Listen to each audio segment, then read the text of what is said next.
अस्सलाम वालेकुम। क्या हाल चाल है? उम्मीद करते हैं कि आप खैरियत से होंगे और हमारी दुआ है कि आप हमेशा खुश रहें, हंसते और मुस्कुराते रहें और इसी तरह में अपना प्यार दिखाते रहें। बिल्कुल जी, मेरा नाम मुअज्जम है। मैं हूं तारिक महमूद। मैं मोहम्मद यूसुफ। तो आज हम जिस वीडियो पर हेल्प करने जा रहे हैं, वीडियो का टाइटल है China LAC report army Modi India China LAC। आज तो मौसम भी रिपोर्ट बन गया। तो चाइना के जो क्या चाइना कर रहा है, रिपोर्ट लगा रहा है भाई LAC के ऊपर, तो इंडियन बॉर्डर के ऊपर वो लगा रहा है और रोबोट। वीडियो देखते हैं और अपना रिव्यू पर देखें। कौन करते हैं? 1 2 3 स्टार्ट। भारत चीन सीमा पर चीन ने फिर चली कुटिल चाल। सीमा पर तैनात किए रोबोट सैनिक। AI तकनीक पर आधारित है ये रोबोट। भारत के लिए खतरा बन सकते हैं चीनी रोबोट सेना। दोस्तों, चीन की कुटिलता से पूरी दुनिया पहले से ही वाकिफ है। जीत हासिल करने के लिए चीन किसी भी हद तक जा सकता है। यही काम अब वो भारत चीन सीमा पर कर रहा है।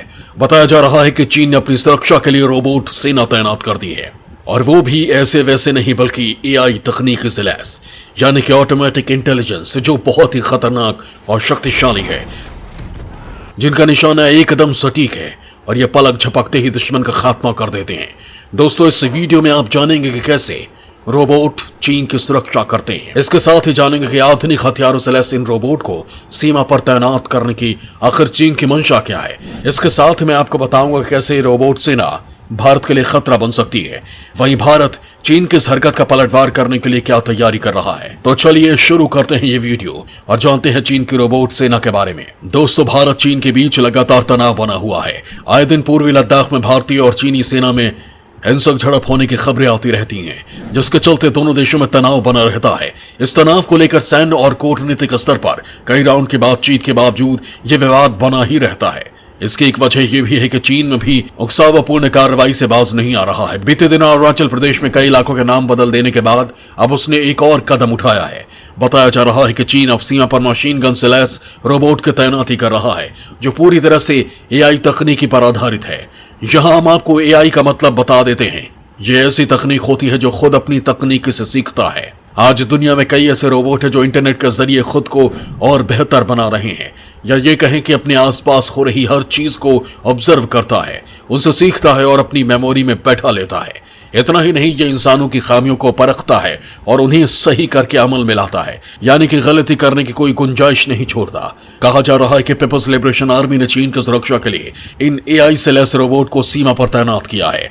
चीन के रोबोट सेना को लेकर जब चीन से सवाल किया गया तो उसने कहा कि सीमा पर -20 डिग्री सेल्सियस तापमान को उसके सैनिक झेल नहीं पा रहे हैं, उनकी सेहत खराब होती जा रही है, जिसके चलते उसने ये कदम उठाया है। दोस्तों, चीन के इस मंशा के पीछे सेना की सेहत है या नहीं, इस बारे में तो फिलहाल अंदेशा ही लगाया जा रहा है। लेकिन एक बात तो सच है कि चीन के सिपाहियों में भारतीय सैनिक जैसी ताकत है नहीं, जो सियाचिन में हार जमा देने वाले ठंड में भी देश की रक्षा कर रहे हैं। यहाँ की ठंड इतनी है कि आपका खून ही जम जाएगा, लेकिन उसके बाद भी भारतीय सैनिक यहाँ तैनात रहकर देश की रक्षा करते हैं। वैसे सैनिक चीन के पास नहीं है, इसलिए शायद उसे मशीनों का सहारा लेना पड़ रहा है। इससे पहले चीनी सरकार ने सैनिकों को एक्सोस्केलेटन सूट के साथ सीमा पर तैनात किया था, ताकि उन्हें उस ऊंचाई पर मदद मिल सके। समुद्र तल से 16,000 फीट ऊपर भारी उपकरण और हथियारों को अपने पास रखते वक्त सैनिकों को उनके पैरों और टखनों पर दबाव को कम करने के लिए कार्ब फाइबर एक्सोस्केलेटन दिए गए थे। वहीं इतनी ऊंचाई पर सैनिक लगातार संघर्ष कर रहे हैं और ऑक्सीजन की कमी और प्रचंड सर्दी होने की वजह से उनका लद्दाख में भारतीय सीमा के पास रहना नामुमकिन हो रहा है, जिसके बाद बताया जा रहा है कि चीन ने सीमा पर यह रोबोट सेना तैनात कर दी है। दोस्तों, ऐसी ही AI पर आधारित तकनीकी इजराइल के पास है। यहां आपको बता दें कि एक दशक पहले इजराइल ने इसे लॉन्च किया था। इस मोबाइल मिसाइल इंटरसेप्टर सिस्टम को कम दूरी के रॉकेट और तोप खाने के गोले को रोकने और नष्ट करने के लिए डिजाइन किया गया है। आयरन डोम सिस्टम न सिर्फ रॉकेट की पहचान कर लेता है, सायरन के जरिए स्थानीय लोगों को सुरक्षित स्थानों पर ले जाने की सूचना भी देता है। इसके बाद नुकसान का अंदाजा लगाते हुए आयरन डोम ऑपरेटर्स काउंटर मिसाइल लॉन्च करता है और रॉकेट को हवा में नष्ट कर देता है। AI से लैस डिफेंस सिस्टम रूस के पास भी है, जिसका नाम S-400 है। रूस में बने ताकतवर एयर डिफेंस सिस्टम S-400 को उसने भारत को भी दिया है। दुनिया के सबसे आधुनिक एयर डिफेंस सिस्टम माने जाने वाले S-400 से हवा में भारत की ताकत अभेद हो गई है। यह सिस्टम 400 किलोमीटर के रेंज में दुश्मन के मिसाइल, ड्रोन और एयरक्राफ्ट पर हवा में ही हमला कर सकता है। S-400 एक एयर S-400 एक एयर डिफेंस सिस्टम है, यानी यह हवा के जरिए हो रहे अटैक को रोकता है। यह दुश्मन देशों के मिसाइल, ड्रोन, रॉकेट लॉन्चर और फाइटर जेट्स के हमले को रोकने में कारगर है। इसे रूस के एलमाज सेंट्रल डिजाइन ब्यूरो ने बनाया है और दुनिया के बेहद आधुनिक एयर डिफेंस सिस्टम में इसकी गिनती होती है। भारत और रूस के बीच S-400 के 5 यूनिट के लिए 2018 में करीब 40,000 करोड़ रुपए की डील हुई थी। दोस्तों, अब AI का इस्तेमाल डिफेंस में होना शुरू हो गया है, यानी आने वाले समय में हर देश अपनी सीमा की सुरक्षा के लिए इन रोबोट का ही इस्तेमाल करने वाला है, जिससे उसके जवानों की सुरक्षा भी होगी और देश की भी। और इसकी शुरुआत करने वाले चीन आने वाले समय में इस और कई आविष्कार भी करेगा। और चीन इस तकनीक में सफल हो जाता है तो शायद वो सीमा पर से अपने सैनिक हटा ले और उनकी जगह इस रोबोट को दे दे। तो आने वाले समय में ये बहुत खतरे की बात होगी, क्योंकि चीन की तकनीक से पूरी दुनिया वाकिफ है। वो ऐसे रोबोट बनाएगा जिनकी देखने की क्षमता कई मेगापिक्सल होगी, जो खतरनाक हथियारों से लैस होंगे, कई सारे सेंसर्स होंगे, यहां तक कि दीवार के आर पार देखने की भी तकनीकी होगी। इसके साथ ही इन सैनिकों को गोली लगने का डर भी नहीं होगा और न ही जान का खतरा होगा। अगर ऐसे रोबोट चीन जंग के मैदान में उतार देता है तो अंजाम क्या होगा, ये आप सोच सकते हैं। चीन एक ऐसा देश बन जाएगा जिसे कोई भी हरा नहीं सकेगा, फिर चाहे वो अमेरिका हो, रूस हो या फिर भारत हो। चीन दुनिया के सबसे शक्तिशाली ताकत बन जाएगा। बताया जा रहा है कि चीन ने 88 शार्प क्लो व्हीकल्स के नाम से लोकप्रिय मशीन गन से लैस ये रोबोट तिब्बत सीमा पर तैनात किए हैं। ये पूरी तरह से AI तकनीक से लैस हैं, जिससे ये रोबोट खुद ही पूरी स्थिति संभालते हैं, यानी कि ये रोबोट अपनी खुद के सोच के आधार पर काम करते हैं। कहां हमला करना है, किसे मारना है, कहां मारना है और कैसे मारना है, ये सब इन रोबोट की खूबियां हैं। इन रोबोट को वायरलेस से कंट्रोल किया जाता है। इसमें भी 38 शार्प क्लो गाड़ियां लद्दाख बॉर्डर पर तैनात की गई हैं। इन गाड़ियों को चीन के हथियार निर्माता कंपनी नॉरिनको ने तैयार किया है। इनका इस्तेमाल इलाके की निगरानी के साथ हथियार और जरूरी सामान की आपूर्ति में किया जाएगा। इसके साथ ही चीन ड्राइवर रहित सैन्य वाहनों मोले 200 का इस्तेमाल रसद और सैनिकों की आवाजाही में इस्तेमाल कर रहा है। ये गाड़ियां मुश्किल इलाकों में निगरानी के साथ साथ 50 किलोमीटर तक हमला भी कर सकती हैं। चीन ने मानव रहित वाहनों के साथ ही 70 VP-22 बख्तरबंद सैन्य वाहन भी सीमा के पास तैनात किए हैं। ये मुश्किल इलाकों में नेविगेट कर सकता है और एक बार में लगभग 200 किलोग्राम गोला बारूद, आपूर्ति, यहां तक हथियार भी ले जा सकता है। वायरलेस से भी कंट्रोल होने वाली ये गाड़ियां रोबोट की तरह लड़ाई भी लड़ सकती हैं। फिलहाल तिब्बत में 120 म्यूल 200 हैं, इसमें से भी ज्यादातर भारतीय सीमा के पास तैनात हैं। एक रिपोर्ट के मुताबिक कुल 150 लिंक्स ऑल टेरेन वाहनों को सीमा पर भेजा गया है। इन वाहनों का इस्तेमाल होवित्जर, भारी मशीन गन, मोर्टार और मिसाइल लॉन्चर जैसे कई तरह के सैन्य उपकरणों को तैनात करने में भी किया जाता है। बर्फीले मौसम में चीनी सैनिकों की मदद करने के लिए ड्रैगन ने अपनी किलर रोबोट सेना तैनात की है। दावा किया जा रहा है कि रोबोट तिब्बत के ऊंचाई वाले इलाकों में गश्त कर रहे हैं, लेकिन सब में 88 शार्प क्लो व्हीकल सबसे खतरनाक हैं, जो भारत के लिए सही नहीं है। ये वायरलेस रोबोट बिना रुके कई घंटों तक लड़ाई लड़ सकते हैं। इन पर किसी भी तरह का बायोलॉजिकल या केमिकल हथियार काम नहीं करता है और न ही इन पर कोई रेडिएशन असर करता है। चीन की हरकत के बाद यही डर सता रहा है कि अगर उसने ऐसे रोबोट जंग के मैदान में उतार दिए तो क्या होगा। यह भारत के लिए भयंकर तबाही ला सकता है। AI तकनीकी पर आधारित ये रोबोट दिन ब दिन खतरनाक होते जा रहे हैं, जो अभी तो इंसानों को सही लग रहे हैं, लेकिन आने वाला समय शायद खतरनाक हो सकता है। अगर ये रोबोट इस तरह डेवलप होते गए और इंसानों के बस के बाहर हो गए तो ये इंसानों के लिए सही नहीं होगा, क्योंकि इन मशीनों पर कोई बम या रेडिएशन भी असर नहीं करता है, यानी कि इन्हें रोकना इंसानों के बस की बात नहीं है।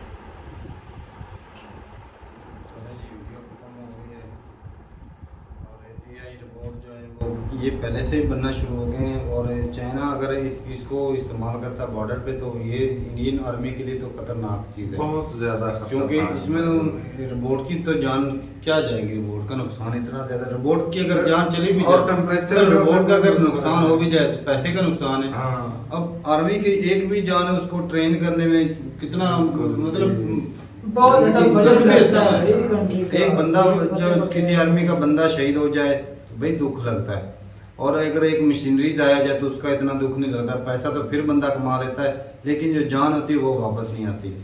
और इस हिसाब से देखा जाए तो चाइना के जो आर्मी है वो कमज़ोर है। वो सियाचिन में जो हैं उसी मतलब कमी को पूरा करने के लिए 20 से 50 तक मेरे से ख्याल में वहाँ पर ठंड पड़ती है, बर्फ जमा देती है उधर, तो आम बंदे के ऑक्सीजन का ये मसला बनता नहीं, ऑक्सीजन का मसला बनता है, है। उस जगह पर सरवाइव करने में बहुत मुश्किल है, तो मशीन इस्तेमाल होगी उधर। चाइनीज अपने फायदे के लिए दुनिया में चलो मतलब वहाँ तक तो रखें तो ठीक है, अगर जंग में या हमला कर देते हैं इंडिया पर तो बहुत खतरनाक बात है। खतरनाक, एक खतरनाक, बहुत ज्यादा खतरनाक है भाई। और फिर से वो उसकी ऊपर से बात वो ये है अपने कि सूझबूझ के मतलब खुद का डिसीजन ले सकते डिसीजन हैं। ले सकती है, और उसमें इंसानों के जो लिए इस तो तरह बहुत के सेंसर ज्यादा लगे होंगे खतरनाक है। या जो टेक्नोलॉजी इस्तेमाल की गई वो वो कहते हैं दीवार के पार भी देख आर पार सकते भी हैं। देख सकते हैं, तो वो क्या तो टेक्नोलॉजी। बहुत बढ़िया है फिर वो। अच्छा, एक और भी बात है, वो उसको अगर पहाड़ पे चढ़ना हो तो उसके लिए क्या सिस्टम, वो मतलब इंसानों के जरिए इंसानों से अच्छे अंदाज में चढ़ जाएगी, क्योंकि पहाड़ी इलाका हो तो मशीनरी का ऊपर चढ़ना मुश्किल तो है ही। लेकिन उन्हें डिजाइन डिजाइन ऐसा किया होगा क्योंकि 4 पाँव वाले शायद बनाएंगे, 2 पाँव वाले उधर नहीं काम होगा। हाँ, ये जरूर बताइएगा क्योंकि इसमें थोड़ा सा डाउट है कि जब पहाड़ी के ऊपर चढ़ रही हो मशीन, गिर जाए तो वो उसके पल्ले कुछ नहीं रहेगा, क्योंकि काफी बुलंद पहाड़ है। और तो रोबोट ही अगर टूट भी जाए तो क्या है। टूट भी क्या, वो जो रोबोट बनाएगा वो इतना सस्ता भी नहीं होगा। हाँ भाई, उसके ऊपर खर्चा भी तो बहुत ज्यादा वो है। पाकिस्तान के लिए तो अफोर्डेबल भी नहीं होगा, और वो चाइना ही कर सकता है फिलहाल। और भाई मैंने एक वीडियो देखी थी जिसमें अच्छा, चाइना जो इतनी अच्छा, तरी दुनिया दिखाता में- था ना पूरी दुनिया को, वो इन रोबोटों के वजह से दिखाता रहे अब तक जो। नहीं भाई, टेक्नोलॉजी में चाइना काफी आगे है। अच्छा, इससे पहले अभी तक इसराइल ने भी दुनिया- बनाए हुए हैं, हाँ। लेकिन उन्होंने इस तरह का स्टेप नहीं लिया, मतलब कि बॉर्डर के ऊपर इस तरह के। उनकी ज्यादातर वो लगती है सिर्फ वो फलस्तीन के साथ है, बाकी लेकिन भाई वो बनाकर इंपोर्ट भी तो कर सकते हैं। बेचते हैं, दूसरे कंट्री को भी बेचते हैं टेक्नोलॉजी। और मैंने एक वीडियो देखी थी भाई, इंडिया के अंदर भी बन तो रहे हैं इस तरह के रोबोट। तो हाँ, बना रहे हैं। इंडियन भी टेक्नोलॉजी आईटी के में उनका नाम वो तो एक था। रोबोट मैंने देखा था, वो 4 पैरों वाला वो ना जानवर के किसी हिसाब से बनाया गया। अच्छा। वो तो उल्टी वो वादियां लगाता है, वो अच्छा, बैक फ्लैप, तो इस तरह का। अजय चाइना का दिखा रहे थे, वो 2 पाँव वाला था, चाइना हाँ। की शक्ल, वो भी जंप करके उलट वो तो मूवी का सीन दिखा रहे थे। अच्छा। से चला गया भाई, मूवी के सीन थे ये। अच्छा, पहले मूवी के अंदर देखते थे इन रोबोटों को। ये मूवी का वो बनाया चिट्टी था, और एक चैपी वाली मूवी मैंने देखी है। वो कार बन जानी, कार से इंसान। अरे वो तो इतना बहुत, बड़ा- वो तो फिल्मों में इस तरह होता अगर है। ऐसा लेकिन अब हकीकत में हो हकीकत जाए तो में- भाई हाँ, उनके तो इंसानों के लिए बहुत ज्यादा खतरनाक चीज है। लेकिन भाई जो इलाका है वो सियाचिन, तो उसमें इंडिया और चाइना की लड़ाई झगड़ा तो चलता ही रहता है।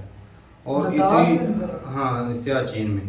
तो भाई उसके लिए अच्छा ये अगर इंडिया भी इस तरह के कुछ स्टेप ले, क्योंकि इंडिया में देखा जाए तो इंडिया का आईटी के ऊपर बहुत ज़्यादा ग्रिप है। सही बात। तो इंडिया को भी चाहिए कि इस तरह के जो रोबोट हैं वो बनाने चाहिए।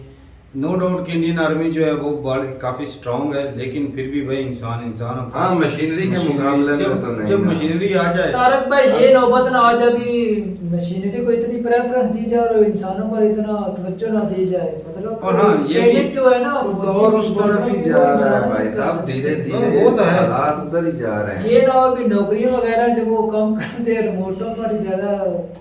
अरे वो जो चीज़ है। भाई रोबोट वो तो अलग बात है ना, उसको चलाने के लिए भी पीछे भी तो बंदे ही बैठे होंगे ना। लेकिन ये एक कि बंदा वो वो काफी ज्यादा कंट्रोल कर सकता है, बजाय कहते हैं ना वायरस के जरिए कंट्रोल फ्रंट पे लड़ने के लिए रोबोट को रख लें, बैक में और बंदे हो जाएं, तो काफी फर्क पड़ जाता है भाई, स्ट्रांग हो जाता है। और एक भाई मैंने वीडियो देखी थी, उसमें ये इंडियन आर्मी के थे, वो बर्फ में धंस गए थे, आर्मी के बंदे, और अच्छा। उसकी डेथ हो गई थी। मतलब इतनी ज़्यादा ठंड में उसकी लाश जमी हुई थी और उसको आर्मी निकाल रही थी। और मैं कसम से उस दिन मेरा ना इतना दिल किया ना रोने के लिए। और तारक भाई जब भाई हो कैसे जाता होते है, हैं बर्फ के जो ये- तोते हैं ना, जब गिरते हैं तो वो आर्मी के मुल्क बंदे- की सालमियत के हाँ, लिए सलामियत के लिए ये माओ के बच्चे होते हैं जो कुर्बानी देते हैं, और आम जनता जो होती है वो सुकून के साथ सो सुकून पाती की है इनकी वजह वजह से। से। तो भाई आर्मी जिस कंट्री की भी हो उसको सल्यूट बनता है। जी। और उसकी हिफाजत के लिए भी गवर्नमेंट को भी चाहिए कि पैसे को ना देखें, पैसा फिर कमा लेते हैं, लेकिन जो जान होती है ना वो नहीं दोबारा वापस नहीं आ आती। सकती। हाँ, वो तो पैसे को प्रेफर देने से अच्छा है कि बंदा इंसानों की जान बचा ले। और इंडिया को भी चाहिए कि इस तरह के रोबोट लॉन्च करने चाहिए। अपने दुश्मन कंट्री से कुछ ना कुछ सीख कर हाँ, स्टेप लेना सीखना चाहिए चाहिए, आर्मी को। बिल्कुल सीखना चाहिए। तो ठीक है भाई, अपनी राय जरूर बताइएगा। क्या इंडिया भी इस तरह के जो रोबोट है वो बना रहा है बॉर्डर पे लगाने के लिए? अच्छा, इंडियन आर्मी जो है ना खुफिया रखती है राज, चाइना की तरह मतलब ऐसे शो बहुत नहीं सही करता है। है। चाइना ये बात तो है। सुपर पावर बनने के लिए शो करता है ना, वो शो ही मारता है। तो ठीक है, मिलते नहीं वीडियो के साथ, तब तक के लिए इजाजत दें। अल्लाह हाफिज।